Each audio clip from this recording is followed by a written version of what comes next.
ఇరాన్పై America ప్రతీకార దాడులు మరింత తీవ్ర రూపం దాల్చాయి. వరుసగా 10వ రోజు రాత్రి కూడా భీకరంగా వైమానిక దాడులు చేసింది. అయితే ఈ దాడులు కేవలం తీర ప్రాంతాలకే పరిమితం కాకుండా సిరాజ్, ఇస్ఫహాన్ వంటి ఇరాన్ అంతర్గత నగరాలకు కూడా విస్తరించడం మరింత ఆందోళన కలిగిస్తోంది. జోర్దాన్, ఇరాక్లలో ఇరాన్ జరిపిన డ్రోన్, క్షిపణి దాడులలో 3 అమెరికా సైనికులు మరణించగా సుమారు 100 మంది గాయపడ్డారు.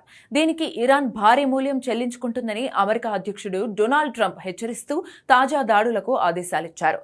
దాంతో అమెరికా సెంట్రల్ కమాండ్ దళాలు, ఇరాన్ సైనిక కమాండ్ సెంటర్లు, వైమానిక రక్షణ వ్యవస్థలు, క్షిపణి, డ్రోన్ నిల్వ కేంద్రాలు లక్ష్యంగా చేసుకుని దాదాపు 5 గంటల పాటు బాంబుల వర్షం కురిపించాయి. ఇరాన్ మీడియా నివేదికల ప్రకారం సిరిక్, బందర్ అబ్బాస్, క్వేష్మ్ దివి వంటి తీర ప్రాంతాలతో పాటు దేశంలోని కీలక అంతర్గత నగరాలైన సిరాజ్, ఇస్ఫహాన్లలో భారీ పేలుళ్లు సంభవించాయి.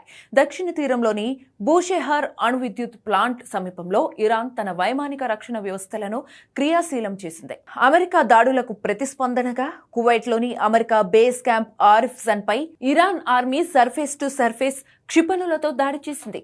హర్ముజ్ జలసంధిపై నియంత్రణ కోసం జరుగుతున్న ఈ పోరులో ఓమన్ తీరంలో ఇరాన్ 2 చమురు ట్యాంకర్లపై క్షిపణులతో దాడులు చేసింది. మరోవైపు ఇరాన్ మద్దతు గల యెమెన్ హౌతీ తిరుగుబాటుదారులు సౌదీ అరేబియాపై సముద్ర దిగ్బంధనాన్ని ప్రకటించారు.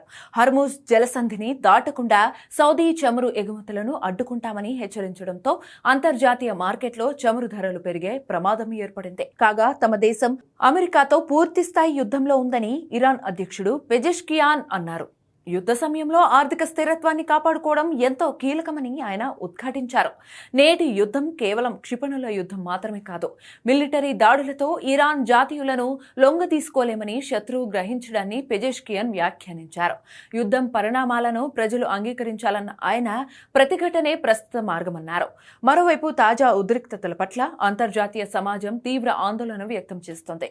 ఐక్యరాజ్య సమితి సెక్రటరీ జనరల్తో పాటు పలు సభ్య దేశాలు అమెరికా, ఇరాన్ దాడులను తీవ్రంగా ఖండించాయి. ఈ సైనిక చర్యలు పశ్చిమాసియా ప్రాంతీయ భద్రతను పూర్తిగా దెబ్బతీస్తాయని హెచ్చరించాయి. గల్ఫ్ దేశాలపై ఇరాన్ జరుపుతున్న ఎదురుదాడులను ఖండిస్తూ ఐక్యరాజ్య సమితి భద్రతా మండలి ప్రత్యేక తీర్మానాన్ని ఆమోదించింది.